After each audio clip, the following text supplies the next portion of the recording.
you're here, take a moment to find your place, somewhere soft, somewhere warm. Let your shoulders drop a little. You've been holding them up all day. Let your jaw soften, your hands rest, your legs grow heavy, and when you're ready, let your eyes close. There is nothing to follow tonight, nothing to hold on to, nothing you need to remember in the morning. If you drift off in the first few minutes, that's perfectly fine. That's the whole idea. My voice will simply keep going, and you can let it fade into the background like weather outside a window. Tonight, we're going far north, to the place where the sky turns green, the Northern Lights. For most of human history, no one knew what they were. People watched them and felt something they couldn't name. Some said the lights made a sound, a faint crackle, a hiss. And for a long time, nobody could prove it either way. We'll talk about a strange mauve ribbon in the sky that scientists studied for years, only to decide it wasn't really an aurora at all. They named it Steve. We'll visit a night in 1859 when the sky burned so brightly that telegraph wires sparked, and operators sent messages with no power at all. We'll find out why a light that looks like fire is cold, and why the green glow at its heart was once thought to be impossible. And we'll go to the other end of the world, where a twin of every aurora quietly appears at the very same moment. Let's begin.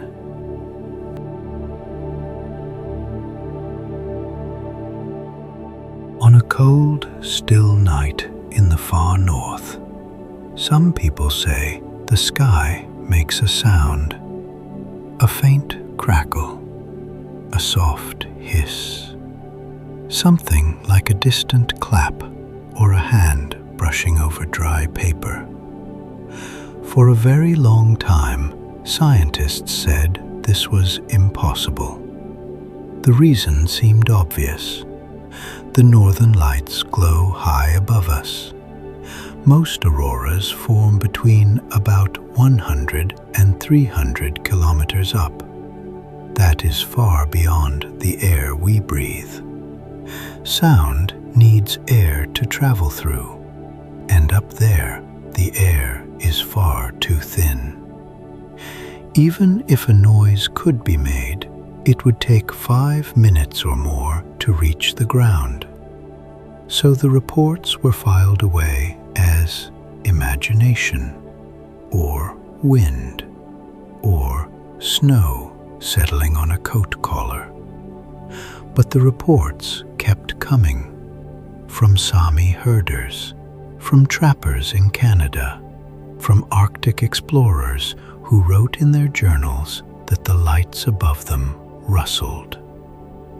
Then, in Finland, an acoustics researcher named Unto Laine decided to simply go and listen. He carried microphones into quiet places in Finnish Lapland. He waited on calm, clear, freezing nights. And in 2012, he announced that he had recorded the sounds, real sounds captured on tape, arriving at the same moment the aurora brightened overhead. The bigger question was where they came from. So Laine set up 3 microphones spread apart and compared exactly when each one picked up a crackle. From those tiny differences in timing, he could triangulate the source, the way you might locate lightning by listening. In 2016, he published the answer. The sounds were not coming from space at all.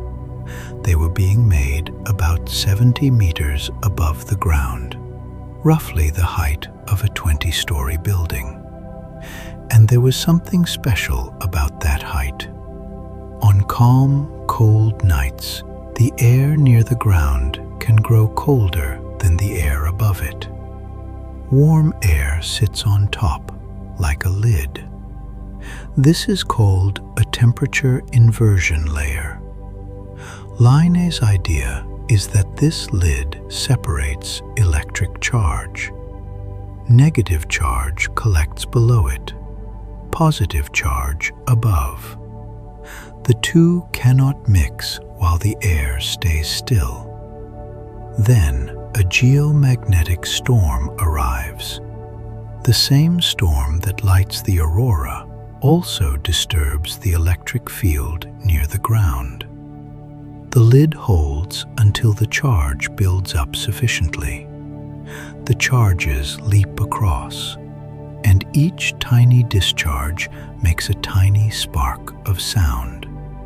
A crackle, a pop, a hiss.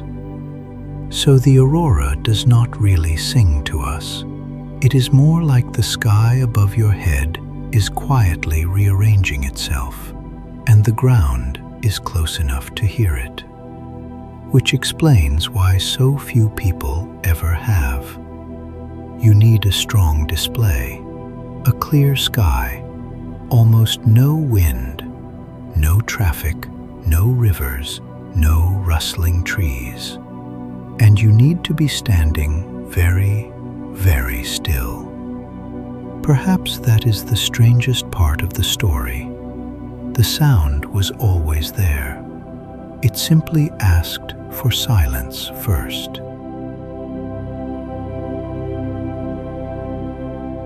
Some nights, aurora watchers in Alberta noticed something that did not fit. A narrow ribbon of mauve light stretched from horizon to horizon, thin and straight, far to the south of the usual green curtains. It looked less like a curtain and more like a scratch across the sky.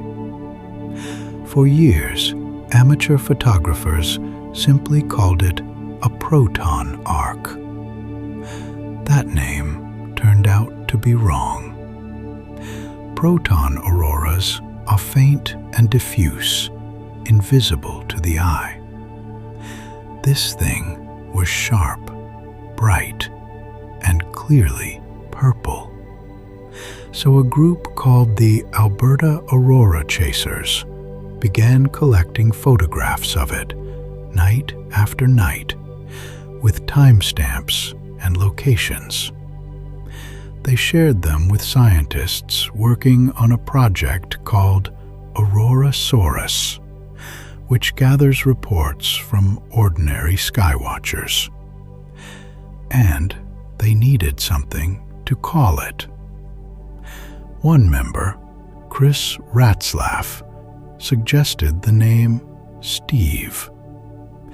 It came from an animated film in which a group of animals meet a creature they cannot identify and decide to name it Steve, just so they have something to say. The joke stuck. Later, researchers kept the name but turned it into an acronym. Steve now stands for Strong Thermal Emission Velocity Enhancement, a rare case where a scientific term began as a punchline. Then came the measurements. A European satellite called Swarm happened to fly straight through one of these ribbons. Inside, it found a river of gas about 25 kilometers wide, heated to roughly 3,000 degrees Celsius, flowing westward at around 6 kilometers every second, fast enough to cross a country in a few minutes. Here is the surprising part. Ordinary auroras happen when charged particles rain down from space and strike the upper atmosphere, making it glow, rather like a picture on an old television screen. Scientists looked for that particle rain inside Steve, using satellites passing directly overhead. They found none. So Steve is not an aurora in the usual sense. It glows because the gas itself is flowing so fast and is heated through processes that are not completely understood, rather than the typical particle precipitation seen in auroras. A ribbon of hot plasma, roughly 200 kilometers up, quietly burning its way west. Often, just below the mauve ribbon, photographers capture something else. A row of short green stripes, evenly spaced, like a fence made of light. Researchers call it the picket fence. Those green marks probably do involve energetic particles, so a single photograph can hold two different processes side by side. Steve also appears closer to the equator than the usual aurora. It has been photographed from southern Canada, from the northern United States, from Britain, and New Zealand, which means people almost certainly saw it for centuries and simply had no word for it. It took ordinary people with cameras, patient and organized, pointing at the same strange light again and again, before science had enough evidence to explain it. A thin purple river, 3,000 degrees warm, sliding silently over sleeping towns.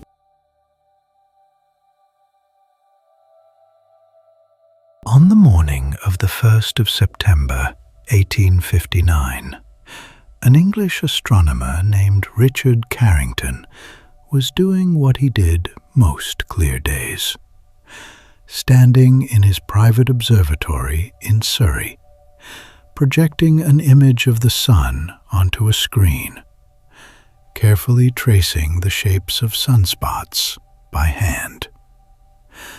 A huge group of spots had been drifting across the disk for days.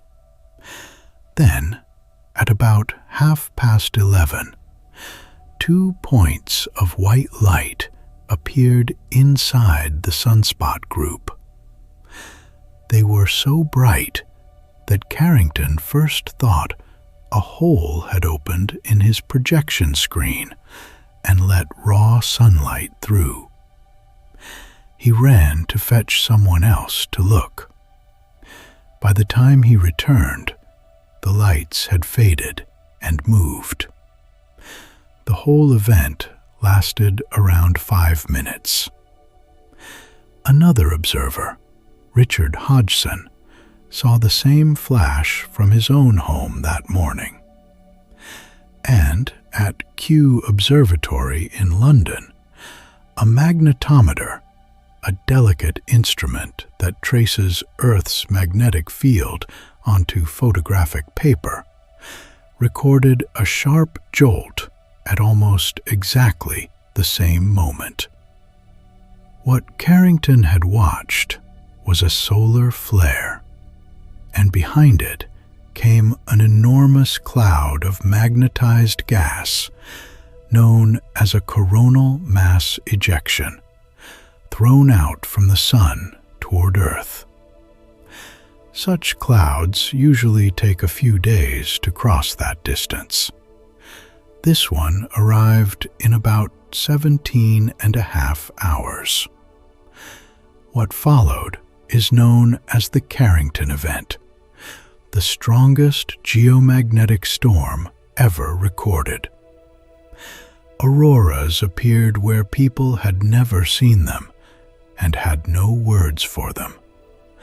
Red and green light over Cuba, over Jamaica, over Panama and Colombia, over Hawaii, close to the equator.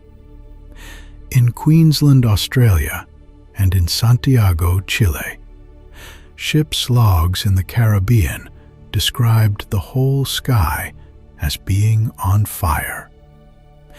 Newspapers reported that in some places, the light was strong enough to read ordinary print outdoors at 1 in the morning.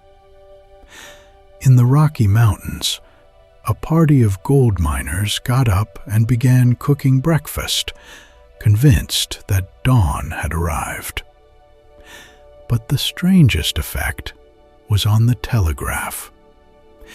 In 1859, the world had roughly 150,000 miles of telegraph wire, and every mile of it was now sitting inside a shifting magnetic field.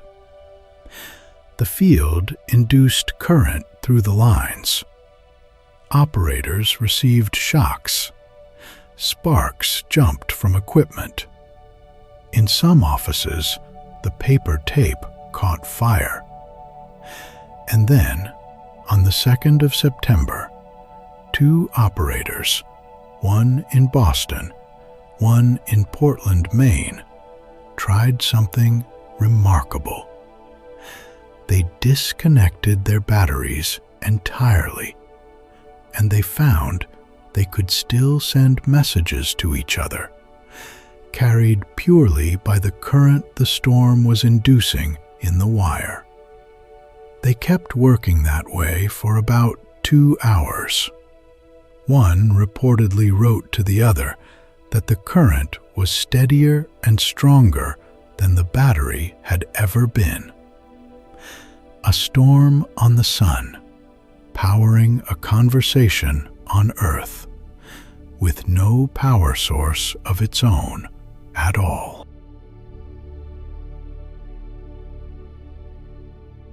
High above you, the aurora glows in air that is technically very hot, and yet it would never warm your skin. Let us take that apart slowly. Most auroras form between about 100 and 300 kilometers up, in a layer of the atmosphere called the thermosphere. The name is honest. Up there, the gas particles move extremely fast. Scientists measure that motion as temperature, and the numbers are startling. Depending on how active the sun is, the thermosphere can reach temperatures anywhere between roughly 500 and 2000 degrees Celsius. Hotter than molten lava, hotter than the inside of a kiln. So why would you feel nothing but cold? Because temperature and heat are not the same thing. Temperature tells you how fast individual particles are moving. Heat is the total energy actually delivered to something, and at aurora height there is almost nothing to deliver it. Picture the air in the room around you now.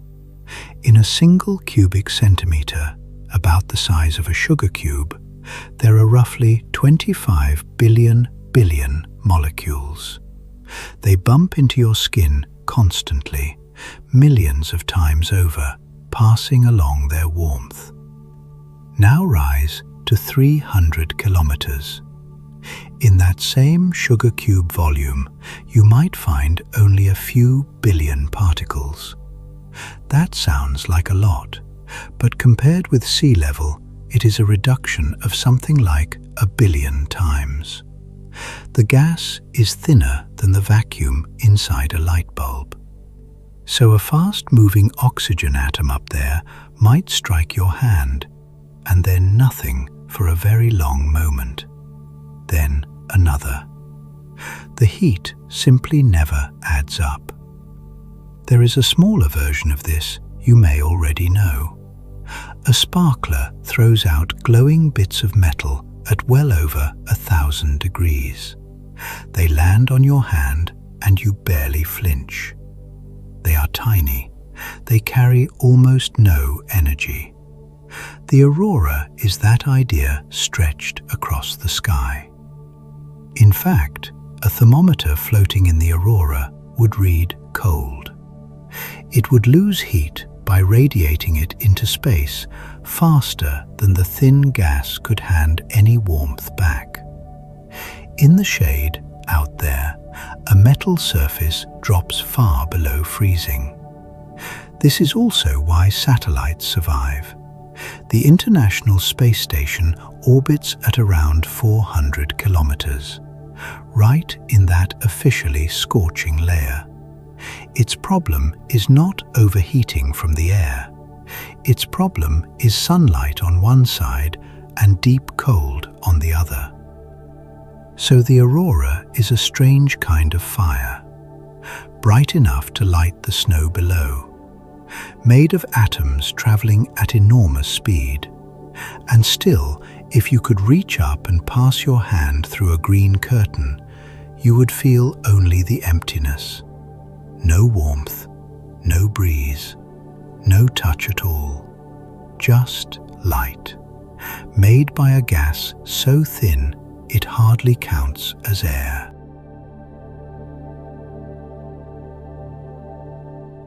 The green you see in almost every photograph of the aurora has a number attached to it. 557.7 nanometers. A single, very pure shade of green, measured first in 1868 by the Swedish physicist Anders Ångström. He pointed a spectroscope at the northern sky and found one bright line, far brighter than the rest. And then, for more than 50 years, nobody could say what made it. Chemists tried everything. They passed electricity through jars of gas, nitrogen, oxygen, hydrogen, argon, and none of them produced that exact line. Some scientists decided there must be an unknown element high in the atmosphere. They gave it a name, geocoronium, a substance that existed only in the sky and only in theory. The answer, when it came, was stranger than a new element. The green line comes from ordinary oxygen, single oxygen atoms, not the paired molecules we breathe. An atom is knocked into an excited state by the rain of particles from space, and then it must fall back down, releasing that exact green photon. But this particular fall is what physicists call forbidden. Not impossible, just extremely unlikely. Most excited atoms shed their energy in 100 millionth of a second. This oxygen state waits, on average, about 1/10 of a second before it glows. In atomic terms, that is an eternity. Imagine holding a struck match for 100 million years before it lights. And that is why the laboratories failed. In a glass tube filled with gas at anything close to ordinary pressure, an oxygen atom collides with a neighbor thousands of times in a fraction of a second. Each collision steals the energy away quietly as heat. The atom never gets the chance to shine. To see the green line, you need emptiness. You need an atom to float undisturbed long enough. That happens around 90 to 150 kilometers above your head. There, the air is roughly 1,000,000 times thinner than at sea level. A single atom can drift alone long enough to finish what it started. The breakthrough came in 1925 in Toronto. John McLennan and Gordon Shrum passed a discharge through helium containing a trace of oxygen. And there it was, the auroral green. The helium, being unreactive, left the oxygen atoms alone long enough to glow. Within a few years, the physics of forbidden transitions was properly understood, and geocoronium quietly disappeared from the textbooks. There is a companion to this story, the deep red glow you sometimes see at the top of a tall aurora. 630 nanometers, another forbidden oxygen line, but far lazier still. That state waits around 2 minutes before releasing its light, so it can only survive above roughly 200 kilometers, where the air is emptier again. So the colors of the aurora are also a map of altitude.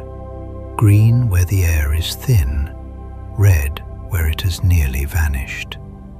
A curtain of light built from events that almost never happen.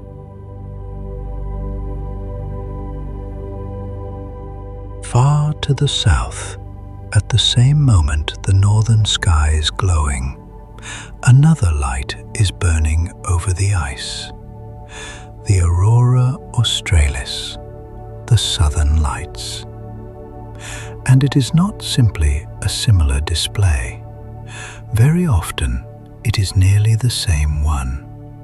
Here is why. The Earth's magnetic field lines rise out of the far south, arch far out into space, and come back down in the far north. These field lines guide charged particles from the sun.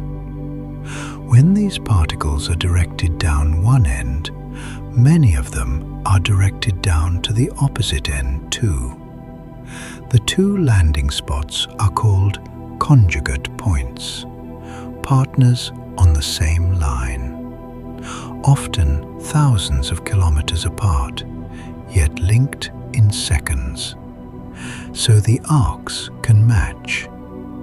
A curl of green over northern Canada may have a twin curl over the Southern Ocean, bending the same way, brightening at the same instant, fading together. Proving this was difficult because the southern aurora falls mostly over water and over Antarctica. Almost nobody lives beneath it. Only Tasmania, the south of New Zealand, and the southern tips of Chile and Argentina catch it regularly from the ground. So scientists went looking for it from the air. In the late 1960s and into the 1970s, researchers arranged paired aircraft flights. One plane flying over Alaska, another flying far south near New Zealand, positioned at the matching magnetic point. Both crews watched the sky through the aircraft windows and photographed it with clocks carefully synchronized. And the forms did agree. Arcs appeared together. Bright surges happened at both ends at nearly the same second.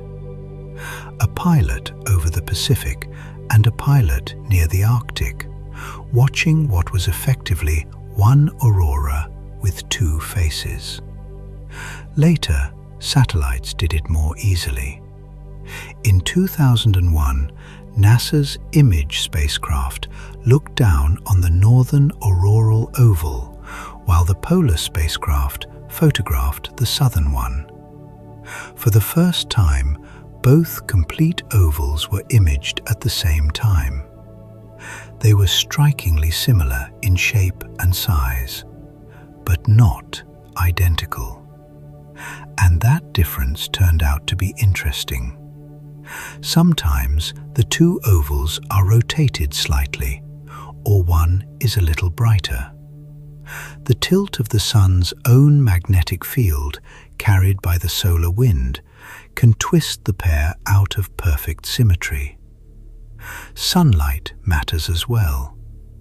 In summer, one hemisphere's upper atmosphere is more conductive, and this can shift how the current flows and where the light appears.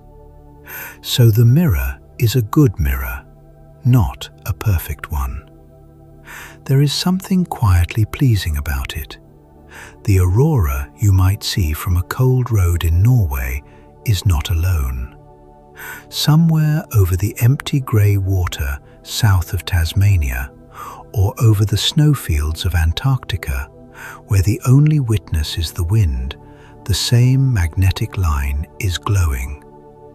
Two lights, one invisible thread between them, reaching over the whole planet.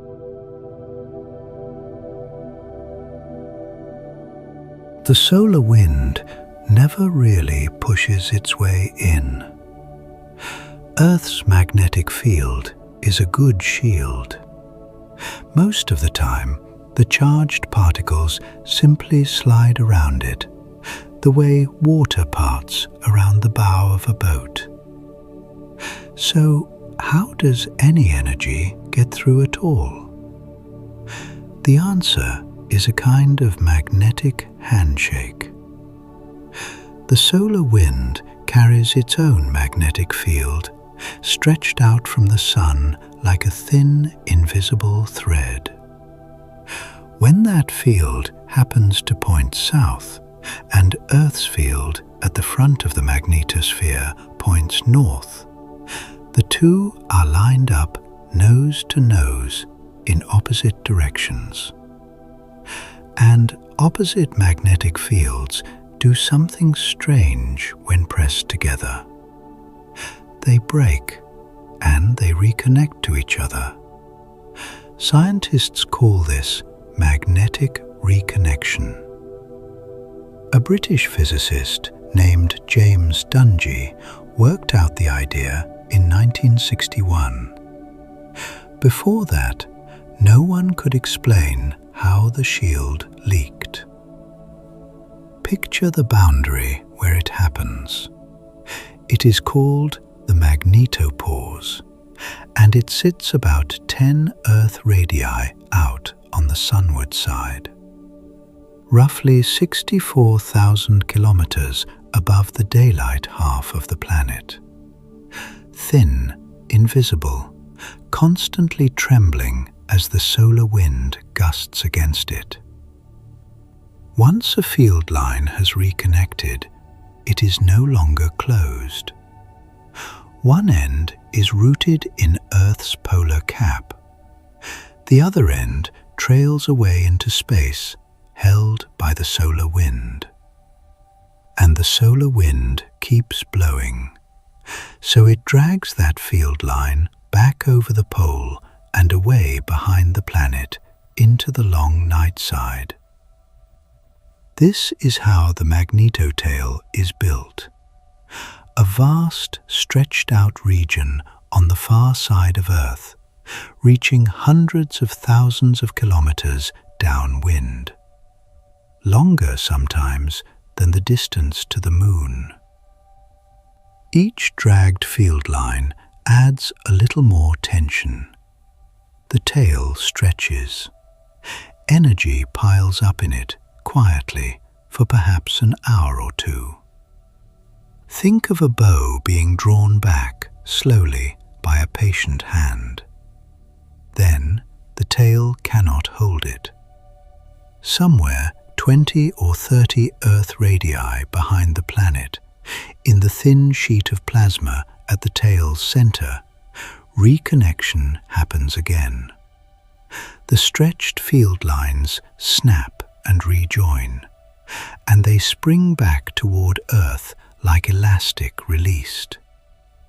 That snapback flings plasma inward at hundreds of kilometers per second.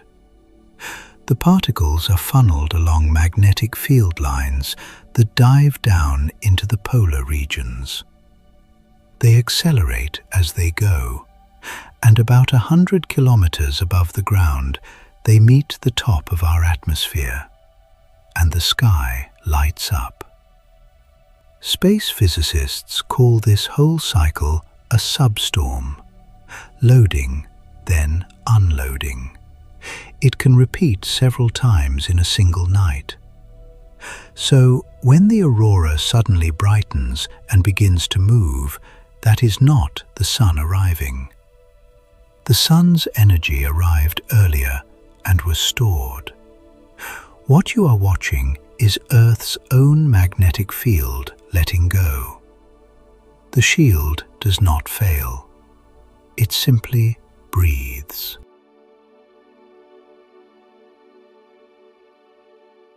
Picture a ring of soft light drawn on the top of the globe. Now notice something surprising. That ring is not centered on the North Pole. It sits off to one side, tipped toward Greenland. The reason is that Earth's magnetic field is a little crooked. The planet behaves roughly like a bar magnet buried in its core, but that magnet is tilted about 9 to 11 degrees away from the spin axis. The place where its axis pierces the surface in the north is called the geomagnetic pole. For part of the 20th century, it lay in northwest Greenland, near the settlement of Karnak, around 80 degrees north and 68 degrees west. Not on the ice cap's summit, not at the true pole, but off in that quiet corner of the Arctic. Auroras follow magnetism, not geography. So the auroral oval circles that Greenland point. And this has a very practical consequence. Think of the ring as a crown sitting slightly askew on a head. On one side it slips low, on the other it rides high. Because the geomagnetic pole leans toward North America, the oval reaches farther south over Canada than it does over Siberia. That is why people in southern Canada, or in Michigan or Maine, can sometimes see the lights at the same latitude where residents of central Siberia see nothing at all. In Europe, the effect is gentler, which is part of why Norway, Iceland, and northern Scotland do well too. Now, does that Greenland point stay put? No. Earth's magnetic field is generated by molten iron moving slowly in the outer core. That flow changes, and so the field drifts, year after year, in a process called secular variation. The magnetic poles wander. The separate magnetic dipole, the spot where a compass needle points straight down, has traveled hundreds of kilometers in a single century, moving out of Arctic Canada and across the Arctic Ocean toward Siberia. In recent decades, it has been moving unusually fast, tens of kilometers a year. Stretch that over centuries, and the auroral oval slides with it. Records from the 1600s and 1700s describe auroras seen surprisingly often from England, France, and even northern Italy. Part of that is solar activity, but part of it is simply that the field was pointed a little differently then, and Europe sat closer to the ring. The opposite is also true. If the field keeps leaning toward Siberia, then over the coming centuries, the lights may creep slowly northward, away from the northern United States, and become a little more common across Russia and northern China. So the best place on Earth to see the northern lights is not a fixed address. It is a slowly moving one, written not on maps of land, but in the churning iron thousands of kilometers beneath your feet.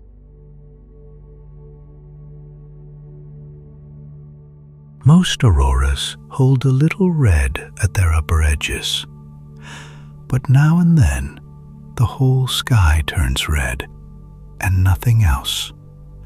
No green, no violet, just a deep, still, blood-colored glow.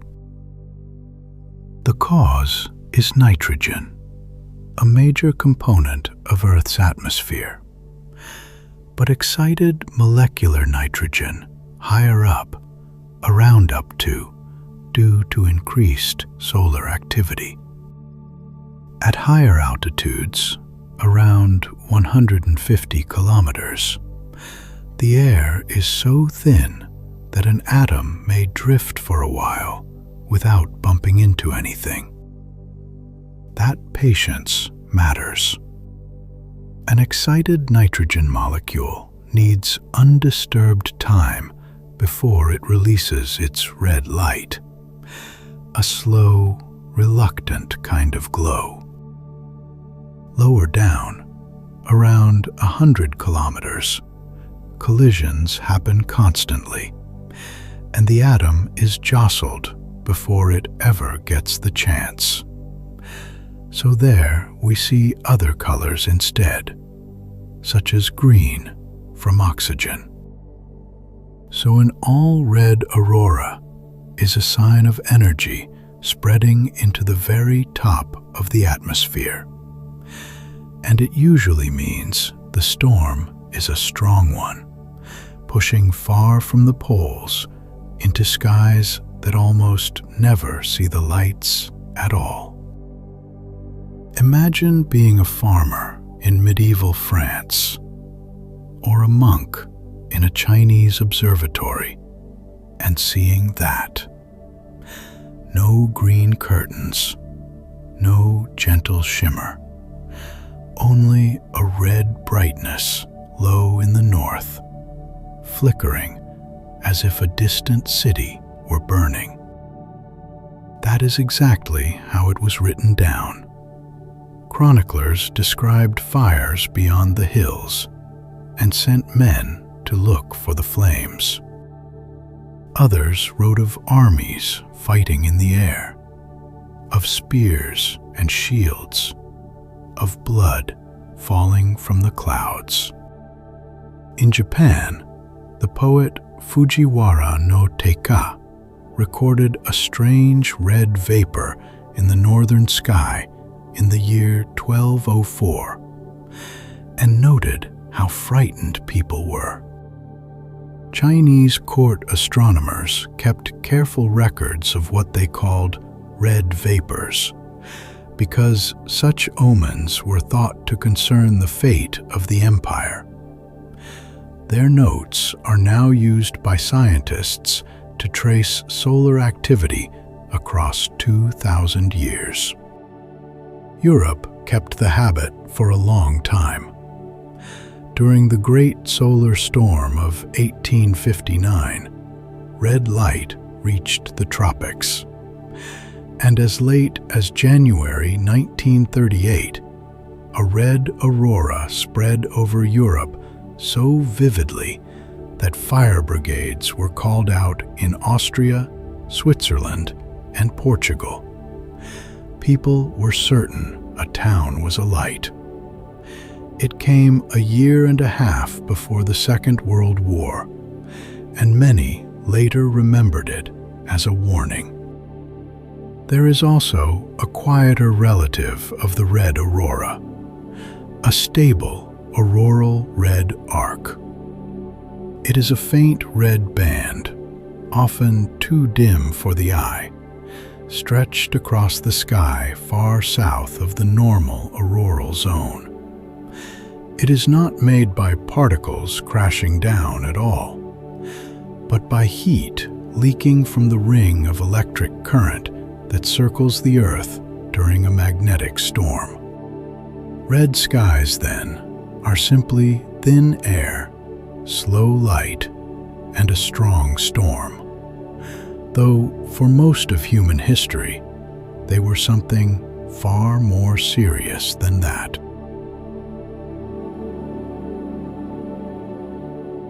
For much of the night, the aurora can seem almost still. A single pale green arc stretched across the northern sky, holding its shape for an hour or more. It looks patient. It is not. It is loading. During this quiet stretch, scientists call it the growth phase. The solar wind is stretching Earth's magnetic field out behind the planet like a long rubber band. Energy piles up in that magnetic tail, far out on the night side of Earth, tens of thousands of kilometers away. The sky above you shows almost nothing of this, just a soft, steady ribbon. Then the ribbon brightens. It usually starts with the lowest arc, the one closest to the southern horizon. Within a few seconds, it thickens and glows. Color deepens. This moment is called substorm onset, and out in space, it corresponds to magnetic field lines snapping and reconnecting, releasing the stored energy all at once. What happens next is fast enough to feel unfair to anyone still fumbling with a camera. The bright arc begins to move poleward, northward if you are watching from Canada or Scandinavia. It races upward across the sky, sometimes crossing hundreds of kilometers in a few minutes. The single smooth band folds. It develops curls and hooks, shapes that look like waves breaking sideways. One large fold often travels westward along the arc, and researchers gave it a plain, descriptive name, the westward traveling surge. Then comes breakup. The tidy arc dissolves into rays, vertical shafts of light hanging like the pipes of an organ, brightening and fading independently. The rays drift, cross overhead, and the whole sky seems to churn. Colors that were pale green turn vivid, and pink or crimson edges may appear along the lower rims, where the incoming particles push deepest into the atmosphere. How long does all this take? The explosive part, the expansion phase, usually lasts between 10 and 30 minutes. The whole substorm, from quiet arc to calm again, runs about 1 to 3 hours. And on an active night, Earth may go through several of them, one after another. The last stage is the recovery phase. The bright structures fade and spread out. Often they turn into patches that blink slowly on and off, roughly every 8 to 10 seconds, over and over. Pulsating aurora. People who have watched it describe it as the sky breathing. Much of this picture came from one scientist patiently comparing photographs. In 1964, Shunichi Akasofu studied images from all sky cameras scattered across the Arctic, taken on the same nights from different places. By lining them up, he showed that these displays were not random flickering. They followed the same sequence every quiet arc, brightening, poleward surge, breakup, recovery. So if the arc above you suddenly sharpens and grows brighter, don't look away.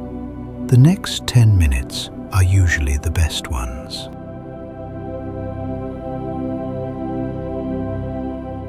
Picture the aurora as a curtain that hangs from very high up. And think of it not as one color, but as a stack of layers, each with its own address in the sky. Start at the top, above 250 kilometers, higher than the International Space Station orbits. Here, the air is so thin it barely counts as air at all. The atoms are mostly single atoms of oxygen drifting far apart. When an electron from space strikes one, the oxygen atom is nudged into a state that glows deep red, at a wavelength of 630 nanometers. But there is a catch. That red glow is slow. The excited oxygen atom must wait, on average, about 2 minutes before it releases its light. Down in thicker air, it would never get the chance. Another particle would bump into it first and steal the energy away as heat. Only up in that near vacuum, where collisions are rare, does the atom get to finish its long, patient wait and shine red. Now drop down into the middle of the curtain, roughly 100 to 250 kilometers above the ground. This is where the famous green lives. Green also comes from atomic oxygen, but from a different, quicker state, one that lets go of its light in under a second. It glows at 557.7 nanometers. Because it is fast, it survives in denser air. And because our eyes are most sensitive to green, this is the color we see first and remember best. Keep going down to around 80 to 100 kilometers, the bottom hem of the display. Here, the atmosphere thickens quickly. Oxygen atoms give way to nitrogen molecules, and the chemistry changes. Nitrogen molecules that have lost an electron emit blue and violet light, strongest near 428 nanometers. These are the cool fringes you sometimes see trimming the lower edge of a bright arc. During strong storms, the incoming particles punch even deeper, and that lower border can flush pink or crimson. That color also comes from nitrogen, glowing in a different set of bands. So red appears at both ends of the curtain, at the very top from thin oxygen, and at the very bottom from crowded nitrogen, but for entirely different reasons. Below about 80 kilometers, the aurora simply stops. The air becomes too dense, and the particles from space run out of energy before they can go further.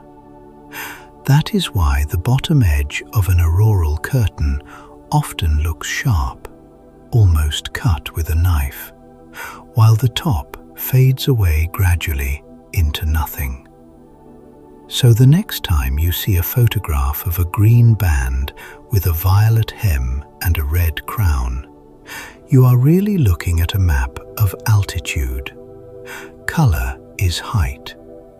The sky is labeling itself.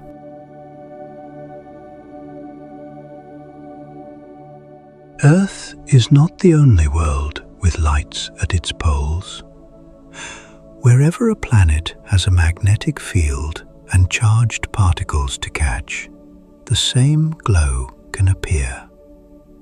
Jupiter has the grandest display in the solar system. Its aurora never switches off. On Earth, our lights depend on the sun's mood. Jupiter makes its own. The planet spins once every 10 hours, and it is enormous.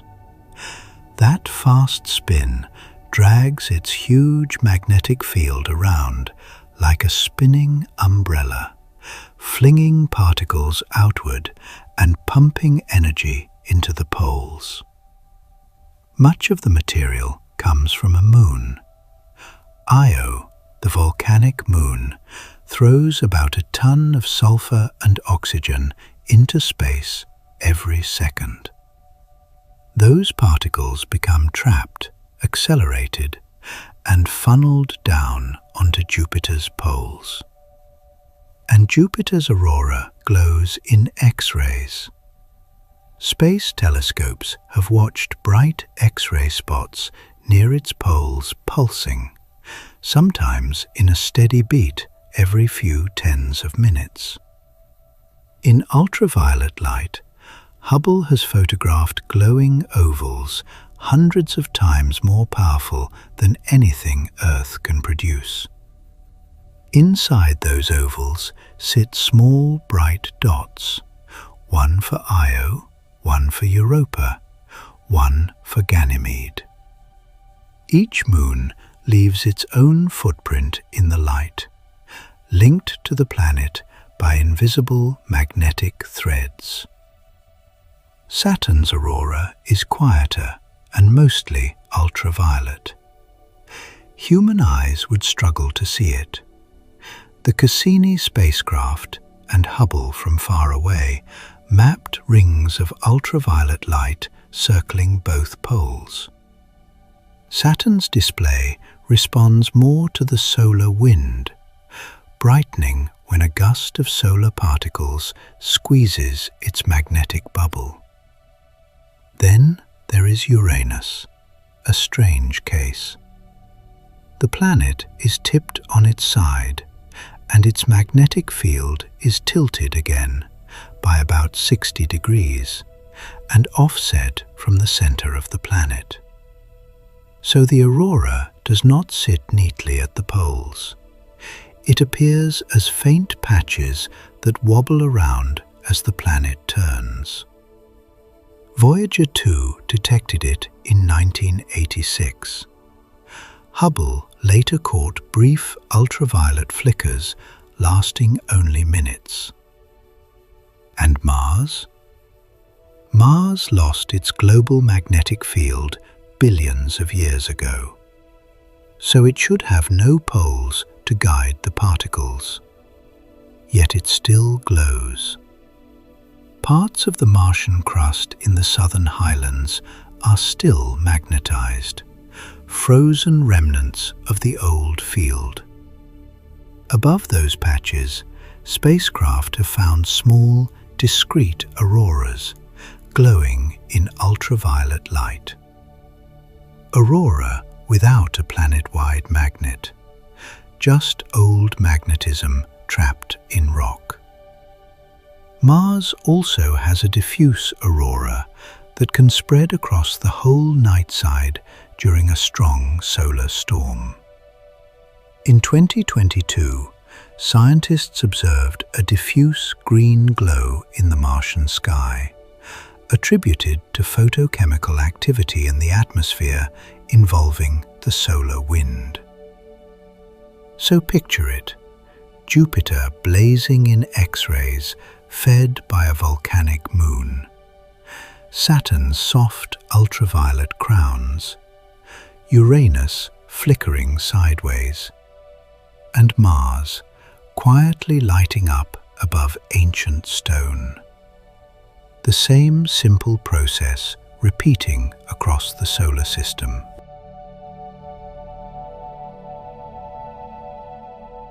The night of March 13, 1989, was quiet in most of Quebec.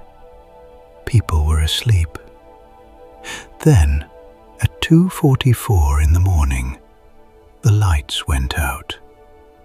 Not in one town, but across the whole province. 6 million people woke to darkness, and the power stayed off for about 9 hours. The cause had left the sun about 3 days earlier. A huge cloud of charged particles, a coronal mass ejection, struck Earth's magnetic field and set it shaking. That night, the aurora was seen far south of its usual home. People in Texas, Florida, and Cuba reported red light in the sky, and some thought a city was burning. Here is the quiet mechanism behind the blackout. When the magnetic field around Earth changes quickly, it induces electric currents in long conductive structures. The ground itself carries some of this current, but Quebec sits on the Canadian Shield, ancient rock that conducts electricity poorly. So the current took the easier path. It climbed into the long transmission lines running down from the great hydroelectric dams in the north. These are called geomagnetically induced currents. They flow in a manner akin to direct current, and transformers are not built for that. The transformers began to heat and hum and saturate. Protective equipment sensed the trouble and started shutting things down, one piece after another. Within about 90 seconds, the entire grid had collapsed. Far to the south, in New Jersey, a large transformer at a nuclear plant was damaged beyond repair by the same storm. The same currents travel through pipelines. A steel pipeline buried in cold Arctic soil is a metal cable hundreds of kilometers long. Engineers protect it from rust using something called cathodic protection. A small, steady voltage is applied, so the steel gives up no metal to the soil. It is a careful electrical balance. A geomagnetic storm upsets that balance. The induced current shifts the voltage between the pipe and the surrounding earth, sometimes by several volts, back and forth. During those swings, the protection can fail for minutes or hours at a time. No dramatic event happens. The pipe simply corrodes slightly faster than the design allows. Over decades, that matters. The Trans-Alaska Pipeline, about 1,300 kilometers long and lying under one of the most active auroral zones on Earth, is monitored closely for exactly this reason. And there is one more effect, deep underground. Modern oil and gas wells are steered sideways, sometimes for kilometers, and the drill is guided by magnetic sensors that read Earth's field. During a strong storm, the direction the field points can wander by a degree or more. A degree of error at the surface becomes many meters of error far below. So drilling crews in Alaska and northern Norway watch space weather forecasts. When the aurora is bright overhead, they may pause the survey or switch to gyroscopic tools that ignore magnetism entirely. The same light that people photograph for its beauty is, to an engineer, a warning lamp.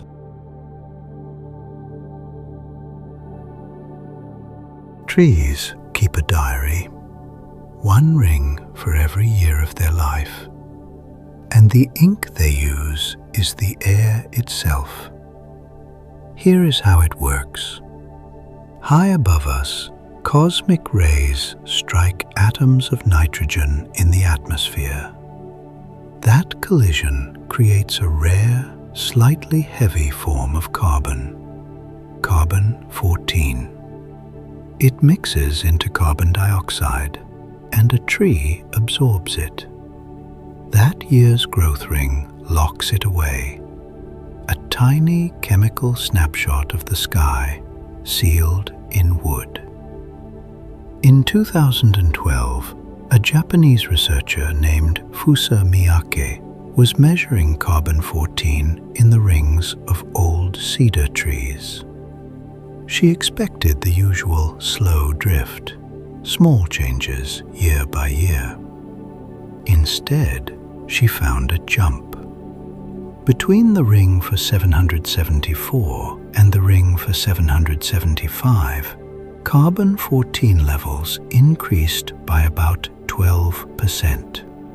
A sudden spike over a single growing season. One tree could be an accident, so others looked at German oaks, at Californian bristlecone pines, at kauri wood from New Zealand. The same spike appeared in all of them, in the same year, on both sides of the world. Then the ice agreed. In Greenland and in Antarctica, snow falls and never melts, stacking into layers you can count like pages. Locked in those layers is another cosmic ray product, beryllium-10. And in the ice laid down in the mid-770s, the beryllium-10 concentrations rise too. Wood and ice, 10,000 kilometers apart, telling the same story. The likely cause is the Sun, an enormous burst of energetic particles, far beyond anything measured since instruments began. Estimates suggest it was at least 10 times larger than the Great Storm of 1859, the one that set telegraph wires sparking, and perhaps far larger still. A second event was later found in the year 993, smaller but of the same kind, and a third around 660 BC. Would anyone have seen it? Possibly. The Anglo-Saxon Chronicle records a red crucifix appearing in the sky after sunset in 774, though historians still argue about what that entry really describes. A storm that size would almost certainly have lit auroras far south of the polar circles, red curtains over places that rarely see them. And here is a quiet gift these spikes gave to history. Because the 993 event is stamped into wood worldwide, it acts like a timestamp. In 2021, scientists used it on timbers cut by Norse settlers at L'Anse aux Meadows in Newfoundland. They found the 993 marker, counted the rings outward to the bark, and learned the trees were felled in the year 1021, the first exact date for Europeans in the Americas. So the Sun, in one violent moment more than 1,000 years ago, wrote a line into every living tree on Earth. And centuries later, that line told us when the Vikings arrived. Somewhere tonight, an ice core lies in cold storage, still holding that faint trace of a light no one alive has ever seen.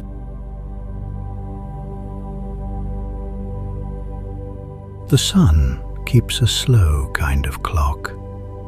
Roughly every 11 years, it grows restless, then quiet again, then restless once more.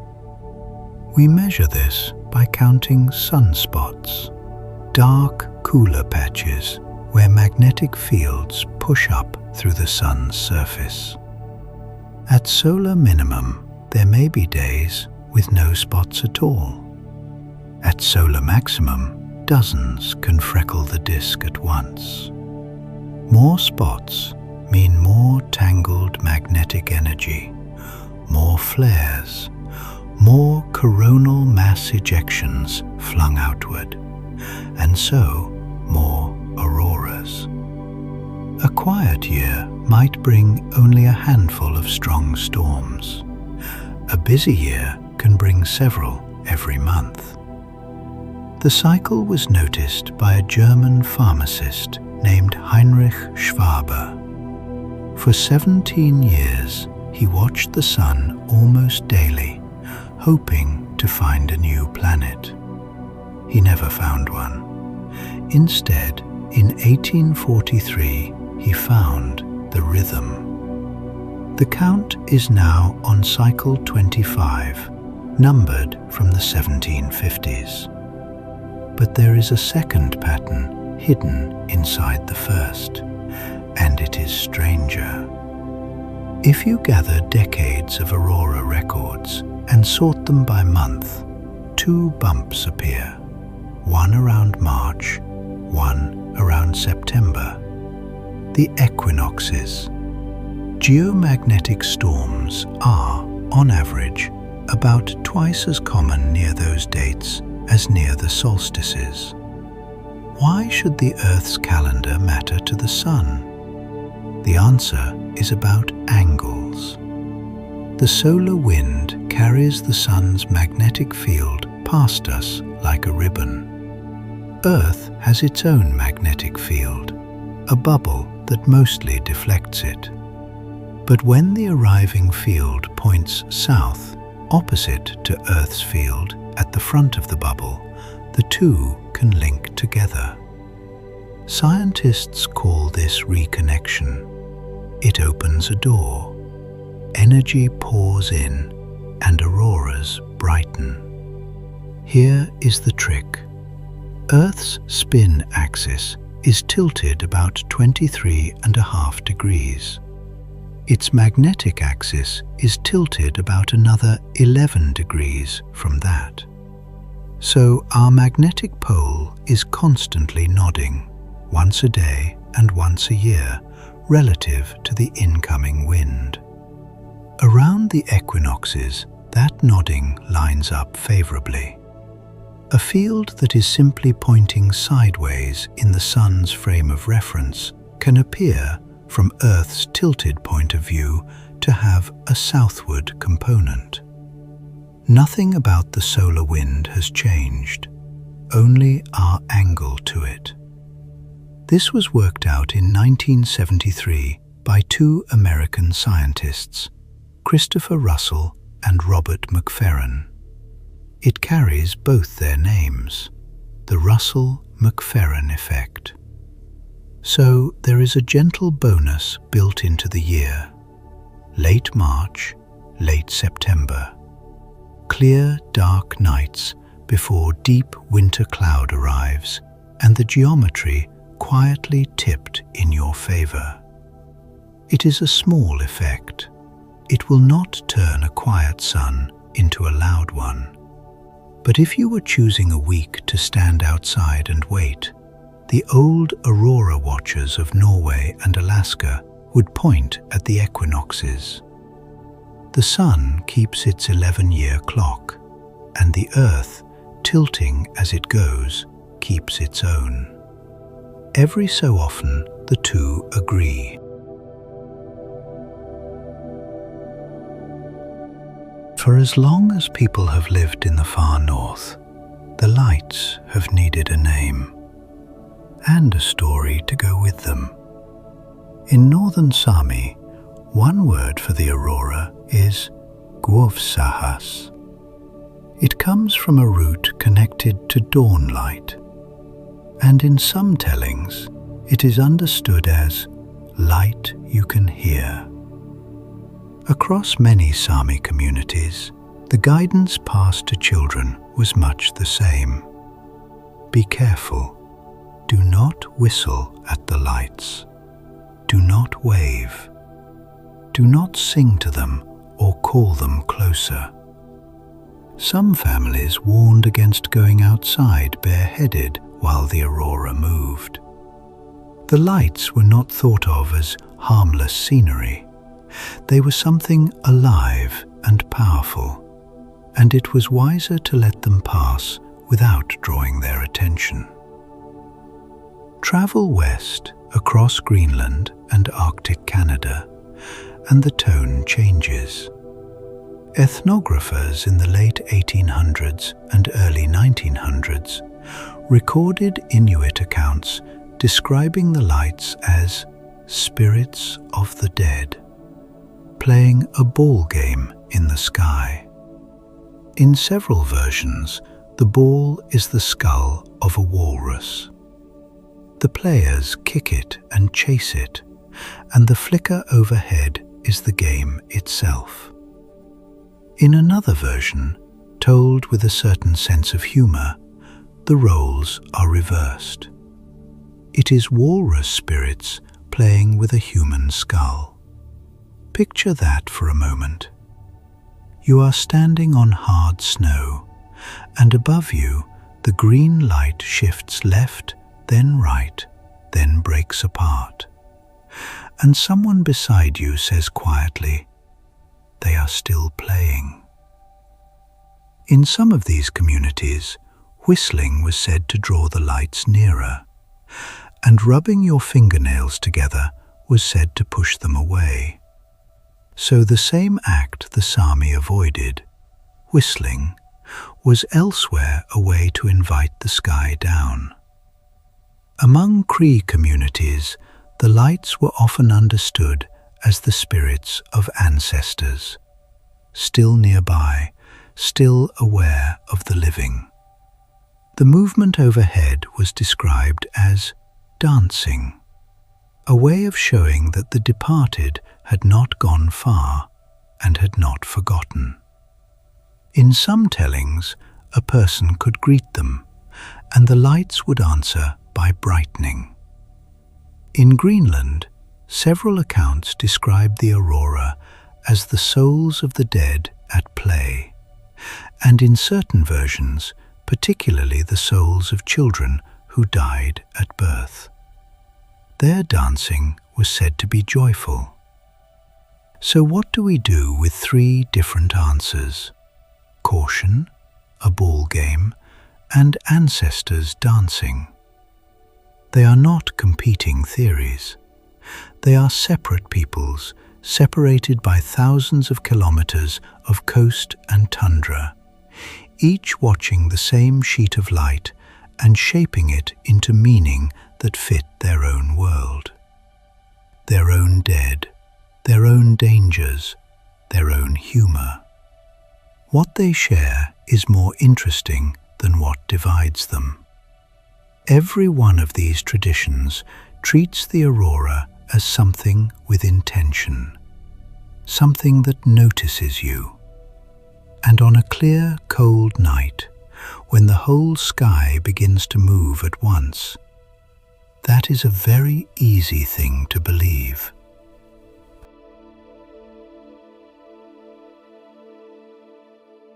Late in the night, long after the bright curtains have folded away, the sky often does something quieter. Wide, soft patches appear overhead, grey-green and vague at the edges, and they begin to blink. On for a few seconds, off for a few seconds, on again. This is pulsating aurora, and it is the calm, sleepy phase of the whole display. The patches are surprisingly large. A single area can be tens of kilometers across, sometimes more than 100. From the ground, it may look like a faint cloud lit from inside. Their rhythm is slow and steady, usually a cycle of somewhere between 2 and 20 seconds, most often around 5 to 10. Several patches can blink at once, each keeping its own time, like separate lamps on separate timers. These are made by faster electrons than the ones that draw the sharp green curtains. Because they carry more energy, they penetrate deeper into the atmosphere before they finally collide with air. So, pulsating aurora tends to glow at higher altitudes, typically starting around 90 kilometers up, sometimes reaching even higher. But what is switching them on and off? The answer lies far out in space, tens of thousands of kilometers above us, near the magnetic equator. There, in the vast donut of trapped particles around Earth, radio waves are born. They are called chorus waves. They travel in bursts, and each burst nudges electrons out of their stable paths and sends them sliding down the magnetic field lines toward the poles. A burst of waves, a spill of electrons, a flash of light in the sky. When the burst pauses, the patch fades. The name chorus comes from something lovely. In the early days of radio, listeners with long antennas picked up strange natural sounds. Some were whistles that slid downward in pitch, made by lightning strikes far away, their energy spreading through the plasma above. Those were named whistlers. Others came in crowds of rising chirps and squeaks, and they reminded people of birds waking at daybreak. So they were called the dawn chorus. If you play a recording of chorus waves through a speaker, it really does sound like a hedge full of small birds. For a long time, this link was a strong suspicion rather than a proven fact. Then, in 2018, a Japanese spacecraft called aurora settled it. The satellite sat out in the magnetosphere, measured chorus waves and the electrons they scattered, while cameras on the ground watched the sky at the same moment. The waves and the blinking patches matched. The birdsong of space was indeed drawing the blobs overhead. There is one more detail.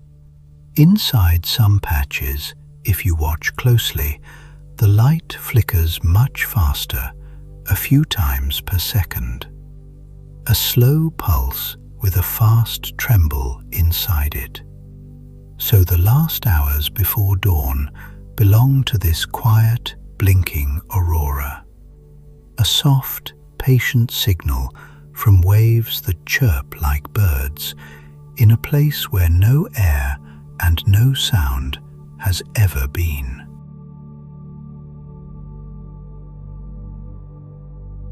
From 400 kilometers up, the aurora does not look like a light in the sky. It looks like something the Earth is wearing. Astronauts on the International Space Station circle the planet once every 92 minutes. Their orbit carries them just past the edges of the auroral ovals, the two rings of light that sit over the magnetic poles. So they rarely look up at the aurora. They look down at it and out toward the horizon. Seen this way, the curtains reveal a secret that is hidden from the ground. They are astonishingly thin. A single auroral curtain may stretch 1,000 kilometers from end to end and rise up to several hundred kilometers tall. but across its width, it can be less than a kilometer thick. Some fine structures inside it are only 100 meters across. Imagine a bedsheet the size of a continent hanging in space, thinner than a city block. From orbit, that sheet is seen edge on. The green light gathers into a bright, narrow line, glowing at around 100 kilometers altitude, where the air is dense enough to be struck by charged particles, but thin enough to still emit a glow. Above it, a softer red haze rises, sometimes reaching 300 or 400 kilometers. On occasion, the station has flown right through those upper red tops.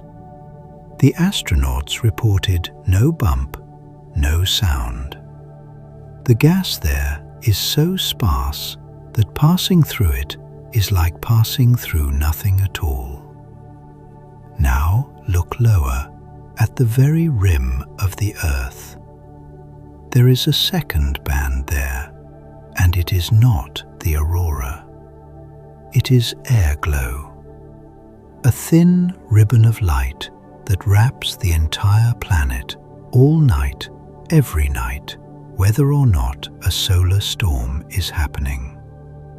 In photographs from orbit, it often appears as a warm orange or tan line, hugging the curve of the horizon, with the aurora dancing behind it or above it. Where does air glow come from?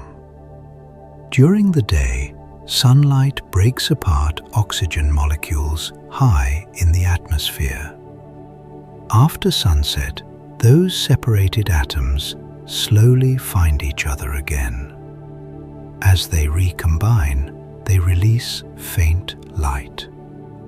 Sodium atoms, delivered by meteoroids burning in the atmosphere, add their own soft yellow-orange glow at about 90 kilometers. So air glow is the atmosphere quietly giving back the energy it absorbed by day. The two lights are easy to tell apart once you know them. Air glow is steady, smooth, and complete, a continuous halo around the whole globe.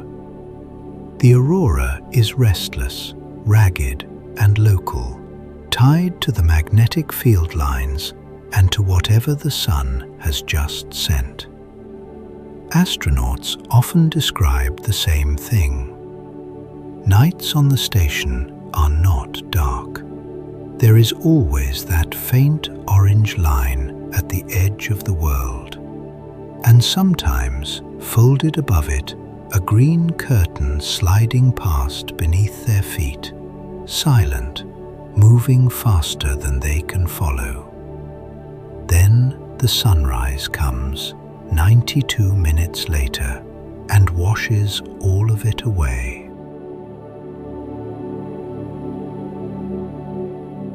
Forecasting the northern lights is a strange kind of weather report.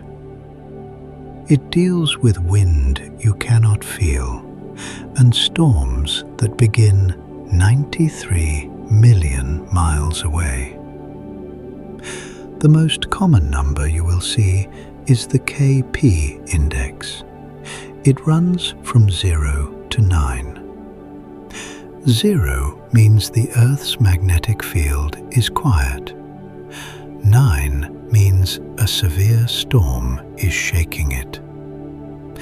The number comes from magnetometers at a network of observatories spread around the world. They measure how much the local magnetic field wobbles over a 3-hour window. Those readings are averaged into one planetary figure. So KP is not really a forecast. It is a report card written after the fact. For something closer to real prediction, we rely on two small spacecraft. One is called ACE, launched in 1997. The other is Discover, launched in 2015. Both sit at a place called L1. It is a point about 1.5 million kilometers from Earth, directly toward the Sun. At that spot, the gravitational pull of the Sun and the pull of the Earth balance in a way that lets a satellite hover, keeping pace with us as we orbit. Picture them there, tiny machines in empty space facing the Sun, waiting.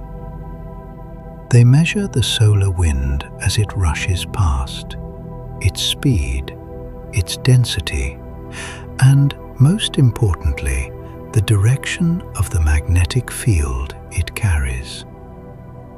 When that field points south, it links easily with Earth's own field, and the aurora brightens. When it points north, the door stays mostly closed. Here is the frustrating part. The solar wind does not stop at L1. Once it sweeps past those satellites, it still has that 1.5 million kilometers to travel. At a typical speed of 400 kilometers per second, that takes about an hour.